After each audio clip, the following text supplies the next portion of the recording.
அனைவருக்கும் வணக்கம். நம்ம பார்க்க போகிற கணக்கு எடுத்துக்காட்டு 7.4. தடிமன் 2 மீட்டர், உட்புற ஆரம் 6 மீட்டர் மற்றும் உயரம் 25 மீட்டர் உடைய ஒரு உருளை வடிவ சுரங்கப்பாதையின் உள் மற்றும் வெளிப்புற பரப்புகளுக்கு வர்ணம் பூசப்படுகிறது.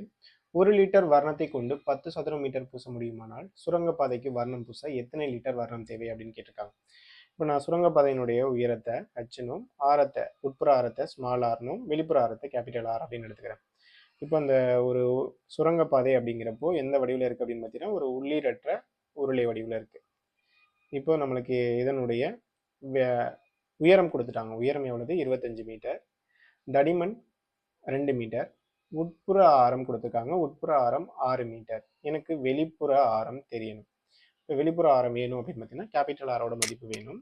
இப்போ கொடுத்துருக்க தகவல் அப்படிங்கிறப்போ என்னென்ன கொடுத்துருக்காங்கன்னா உயரம் h = 25 மீட்டர் அப்படின்னு கொடுத்துட்டாங்க. தென் ஆரம் எவ்வளவு?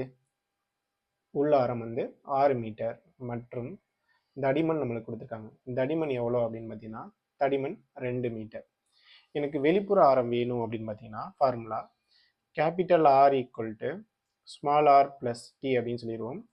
கேபிட்டல் ஆர் அப்படிங்கிறப்போ மதிப்பு எவ்வளவு? 6 ப்ளஸ் ஸ்மால் டி அப்படிங்கிறப்போ தடிமனை என்னன்னு சொல்லுவாங்கன்னா திக்னஸ். ஸோ இப்போ தமிழில் என்னது? தடிமனோட வேல்யூ எவ்வளவு? 2. இப்போ 6 + 2 8 மீட்டர். இப்போ எனக்கு வெளிப்புற ஆரம் கிடைச்சிருச்சு. இப்போ எனக்கு வர்ணம் பூச வேண்டிய பரப்பு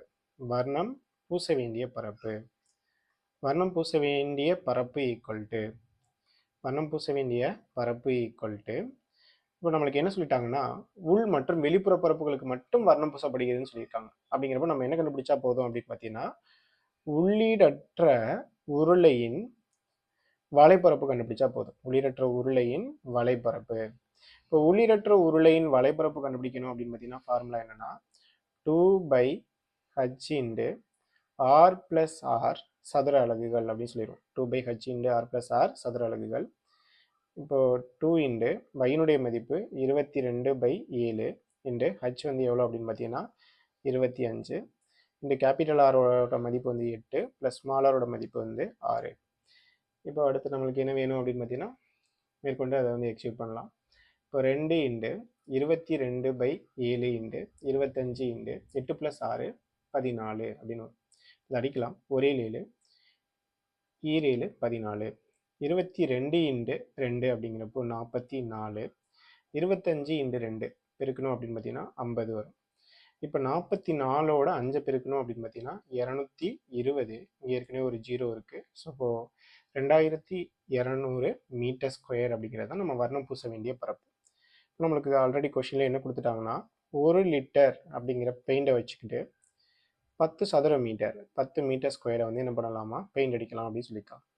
இப்போ தேவையான வர்ணம் எனக்கு தேவையான வர்ணம் எவ்வளோ வேணும் அப்படின்னு பார்த்தீங்கன்னா நம்மளுக்கு வர்ணம் பூச வேண்டிய பரப்பு எவ்வளவு? 2200 பை 1 லிட்டர் பெயிண்ட் வச்சுட்டு எவ்வளோ தூரம் வர்ணம் பூசலாம் அப்படின்னு பார்த்தீங்கன்னா 10 மீட்டர் ஸ்கொயர்னு சொல்லிட்டாங்க. Divide by 10. இங்கே ஒரு 0 இங்கே ஒரு 0 கேன்சல் பண்ணிடுவோம். பேலன்ஸ் எவ்வளவு? 220 லிட்டர். இப்போ நம்மளுக்கு தேவையான வர்ணம் அப்படின்னு பார்த்தீங்கன்னா எவ்வளோ அப்படின்னு பார்த்தீங்கன்னா 220